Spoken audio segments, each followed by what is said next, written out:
Hello everyone. இன்னைக்கான வீடியோவில் நம்ம என்ன பார்க்க போகிறோம் அப்படின்னு பார்த்தீங்கன்னா, நான் லாஸ்ட் வீடியோவில் வந்து சொல்லிட்டு இருந்தேன். இந்த மாதிரி வந்து இன்ஃப்ளேஷன் டேட்டா வந்தால் தான் நம்மளுக்கு ஒரு கிளியர் பிக்சர் கிடைக்கும் அப்படின்னு சொல்லியிருந்தேன். ஸோ இன்னைக்கு மார்க்கெட் வந்து நிஃப்டி ஒரு கேப் அப்பில் ரொம்ப ஒரு பெரிய கேப் அப்பில் ஓப்பன் ஆச்சு. அண்ட் அதுக்கான ரீசன் என்ன, இது எப்படி நடந்தது, ஸோ இதுக்கப்புறம் மார்க்கெட்ஸ் எப்படி இருக்கும், எஃப்ஐஎஸ் என்னெல்லாம் பண்ணாங்க, டிஐஎஸ் என்னெல்லாம் பண்ணாங்க, யூஎஸ் மார்க்கெட் எப்படி இருக்குது அப்படின்றத இந்த வீடியோவில் பார்ப்போம். ஃபர்ஸ்ட், நான் லாஸ்ட் வீடியோலேயே சொல்லியிருந்தேன், இந்த மாதிரி வந்து யூஎஸ் மார்க்கெட்ஸை டிபெண்ட் ஆகி தான் நம்ம மார்க்கெட்ஸும் மூவ் ஆகும். அது எந்த செக்டாராக இருந்தாலும் சரி, எந்த மார்க்கெட்ஸாக இருந்தாலும் சரி, யூஎஸ் மார்க்கெட்டை மூவ் பண்ணி டிபெண்ட் ஆகி தான் நம்ம மார்க்கெட்ஸ் மூவ் ஆகும் அப்படின்னு சொல்லியிருந்தேன். யூஎஸ்ல வந்து ஒரு ப்ராப்பர் க்ளோஸ் இல்லை, இன்ஃப்ளேஷன் டேட்டா எப்படி வரும்னு தெரியாததுக்கோசரம் மார்க்கெட்ஸ் வந்து ஒரு மாதிரி வொலட்டைலாக இருக்குது அப்படின்னு நான் சொல்லியிருந்தேன் ஃப்ரைடே வீடியோவில். அப்புறம் இன்ஃப்ளேஷன் டேட்டாவும் வந்து இருந்தது ஃப்ரைடே. இன்ஃப்ளேஷன் டேட்டா வந்து ரொம்ப சாஃப்டாக இருந்துச்சு. லைக் நானும் சொல்லியிருந்தேன், கிறிஸ்மஸ் எல்லாம் இருக்குது, சேல்ஸ் எல்லாம் இருக்குது, ஸோ இன்ஃப்ளேஷன் ரொம்ப அதிகமாக தான் இருக்கும் அப்படின்னு சொல்லியிருந்தேன். பட் மார்க்கெட்டோட எக்ஸ்பெக்டேஷனோட இன்ஃப்ளேஷன் டேட்டா வந்து ரொம்ப ரொம்ப கம்மியாக இருந்தது. ஸோ அதனால் வந்து ஃபியூச்சரில் ஃபெட் ரேட் கட் பண்ணுவாங்க அப்படின்ட்டு யூஎஸ் மார்க்கெட்டில் இருக்கிறவங்க, வேர்ல்டு வைடு இருக்கிறவங்க எல்லாம் நம்பிட்டு இருக்காங்க. ஸோ நம்மளால் இதை வச்சு மட்டும் சொல்லிட முடியாது ஃபெட் ரேட் கட் பண்ணிடுவாங்க நெக்ஸ்ட் டைம் நடக்கும்போது அப்படின்ட்டு. ஏன் சொல்ல முடியாது அப்படின்னு பார்த்தீங்கன்னா, இப்போ வந்திருக்கிற டேட்டா நிறைய வாட்டி வந்திருக்கு. ஸோ மார்க்கெட் எக்ஸ்பெக்ட் பண்ணதை விட கம்மியாக வந்திருக்கு. சடன்லி அகெயின் ஒரு ஸ்பைக் வந்திருக்கும். பிகாஸ் இப்போ 0.25% கட் பண்ணியிருக்காங்க. இதை பொறுத்து மார்க்கெட்டோட இன்ஃப்ளேஷன் டேட்டா ஏறலாம் இல்லை இறங்கலாம். அதை பொறுத்து தான் நெக்ஸ்ட் ரேட் கட் வந்து டிசைட் ஆகும். மேபி நெக்ஸ்ட் ரேட் கட் வந்து என்ன பொறுத்த வரையும் நடக்காது அப்படின்னு நினைக்கிறேன். ஏன்னா சடனாக இப்போ ஒரு 0.25% குறைச்சிருக்காங்க. நெக்ஸ்ட் டைம் குறைக்கிறதுக்கு வாய்ப்பு இல்லை அப்படின்னு நினைக்கிறேன். மோஸ்ட்லி பிப்ரவரிக்கு மேலே எதிர்பார்க்கலாம் ரேட் கட். அண்ட் நம்ம மார்க்கெட்ஸில் இன்னைக்கு என்னெல்லாம் நடந்தது அப்படின்னு பார்த்தீங்கன்னா, நான் சொல்லியிருந்தேன் ஆல்ரெடி, இந்த யூஎஸ் மார்க்கெட்ஸை டிபெண்ட் ஆகி நம்ம மார்க்கெட்டும் மூவ் ஆகிட்டு இருக்கு அப்படின்ட்டு. ஸோ யூஎஸ்ல ஒரு கிளியர் பிக்சர் கிடைச்சிருக்கு, ஓரளவுக்கு கிளியராக க்ளோஸ் கொடுத்துருக்காங்க. ஸோ அதனால நம்ம மார்க்கெட்லேயும் நிறைய பையிங்ஸ் இருந்துட்டு இருக்கு. எஃப்ஐஎஸ் வந்து ரொம்ப அக்ரெசிவாக எதுவும் செல் பண்ணலை. ஏன் செல் பண்ணலை அப்படின்னு பார்த்தீங்கன்னா, பிகாஸ் வந்து இப்போ ஒரு கிளியர் டேட்டா கிடைச்சிருக்கு, இன்ட்ரெஸ்ட் ரேட் குறையறதுக்கு சான்ஸ் இருக்கு அப்படின்ட்டு.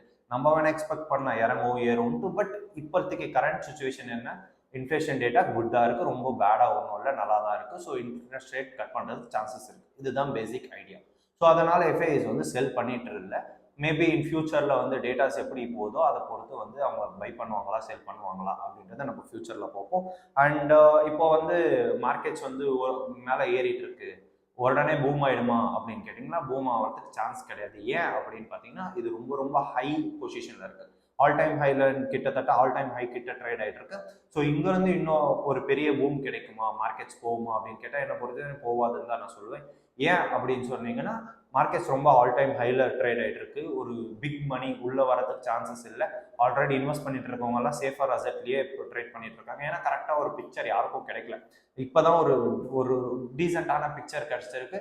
மேபி ஒரு மார்ச் மேல வந்து டேட்டாவை பொறுத்து இன்ஃப்ளேஷன் ரேட் ஏறுமா இல்லை இறங்குமா, கட் பண்ண ஆரம்பிச்சிருவாங்க அப்படின்றத பொறுத்து மார்க்கெட்ஸ் நல்ல பூம் கிடைக்குமா இல்லை டவுன் ட்ரெண்டுக்கு போகுமா அப்படின்றத அப்போ தான் நம்மளால் எக்ஸ்பெக்ட் பண்ண முடியும்.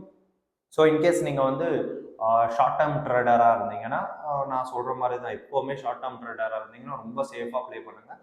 ட்ரேடிங் ஆப்ஷன்ஸ் எல்லாம் ரொம்ப ரிஸ்க் அதிகம். ஸோ இன்கேஸ் நீங்கள் ட்ரேட் தான் பண்ணுறீங்க அப்படின்னா ஸ்டாப் லாஸ் எடுத்துக்கோங்க, கரெக்டான ட்ரெண்ட்ஸில் ப்ளே பண்ணுங்கள். மந்த்லி வந்து டெய்லி ட்ரேட்ஸ் பண்ணுறது, ஓவர் ட்ரேட் பண்ணுறதை அவாய்ட் பண்ணிவிட்டு ரொம்ப ஸ்ட்ராங்காக இருக்கிற ட்ரேடாக பார்த்து 1-2 எடுத்துக்கோங்க. நான் இதை வந்து ஒரு எஜுகேஷன் பர்பஸ்க்கோசரம் சொல்கிறேன். இந்த ட்ரேட் தான் எடுக்கணும், இங்கே தான் எடுக்கணும்னு நான் சொல்லலை. கொஞ்சம் ஸ்ட்ராங்காக இருக்கிறத பார்த்து எடுத்துக்கோங்க, ரொம்ப ரிஸ்க் எடுக்காதீங்க. இன்கேஸ் லாங் டேர்ம் பர்ச்சேஸராக இருக்கீங்க, லாங் டேர்ம் போர்ட்ஃபோலியோ பில்ட் பண்ணிட்டு இருக்கீங்க அப்படின்னா நீங்கள் எந்த கவலையும் படாதீங்க. மார்க்கெட்ஸ் டிப்லலாம் ஒரு நல்ல ஸ்டாக்காக, அண்டர் வேல்யூ ஸ்டாக்காக பார்த்து பர்ச்சேஸ் பண்ணிட்டு இருங்க. மார்க்கெட் ஷார்ட் டேர்மில் எப்படி மூவ் ஆகும் அப்படின்னு பார்த்தீங்கன்னா, இதே மாதிரி ரொம்ப நல்லா தான் இருக்குது. ஷார்ட் டேர்மில் ஒன்றும் பிரச்சனை இல்லை. லாங் டேர்ம்லையும் மிட் டேர்ம்லையும் எப்படி மூவ் ஆகும் மார்க்கெட் அப்படின்னு கேட்டிங்கன்னா, அது இன்ஃப்ளேஷன் டேட்டாவை பொறுத்து தான் இருக்குது. இன்கேஸ் இன்ஃப்ளேஷன் டேட்டா ஏதாவது மாறி லாங்காக வந்துருச்சுன்னா மார்க்கெட்ஸ் எப்படி வேணால் வொலட்டைலாக இருக்கலாம், இல்லை டவுன் ட்ரெண்டுக்கும் போகலாம், அப்வர்டுக்கும் போகலாம். அது இன்ஃப்ளேஷன் டேட்டா மேலே தான் பொறுத்து இருக்குது. ஸோ மார்க்கெட்ஸ் ஒன்றும் வந்து சும்மா ஏறுது இறங்குது அப்படின்னு நினச்சிக்காதீங்க. எப்போவுமே டேட்டாஸ் இருக்கும் மார்க்கெட்ஸில். Inflation data, interest rate and business earnings அப்படின்ட்டு எக்கனாமிக் ட்ரெண்ட்ஸ், அந்த மாதிரி நிறைய விஷயம் இருக்குது. எப்போவுமே மார்க்கெட் வந்து ஏறுது இறங்குது, அது மார்க்கெட் ஏறிட்டு இருக்கோம் இறங்கிட்டு இருக்கோன்னு மட்டும் நினைக்காதீங்க. மார்க்கெட்ஸ்க்கு டேட்டாஸ் தான் முக்கியமே தவிர்த்து எமோஷன் டேட்டாஸ் தான் மார்க்கெட்ஸை ரன் பண்ணிட்டு இருக்கு. ஸோ இன்கேஸ் உங்களுக்கு இன்வெஸ்ட் பண்ணுறது எப்படி, இன்வெஸ்ட்மெண்ட்ஸ் கற்றுக்கணும், இன்வெஸ்ட்மெண்ட்ஸை பற்றி தெரிஞ்சுக்கணும், இல்லை இன்வெஸ்ட்மெண்ட்ஸ் உடைய ஐடியா வேணும் அப்படின்னு கேட்டிங்கன்னா கீழே ஒரு கூகுள் ஃபார்ம் இருக்குது, அதை ஃபில் பண்ணிங்கன்னா எங்கள் டீம் உங்களை காண்டாக்ட் பண்ணுவாங்க. இன்கேஸ் செபி ரிஜிஸ்டர்டு அட்வைஸ் வேணும் அப்படின்னாலும் அதுக்கு எங்கள் டீம் உங்களுக்கு ஹெல்ப் பண்ணுவாங்க. தேங்க்யூ ஃபார் வாட்சிங் திஸ் வீடியோ. தேங்க்யூ.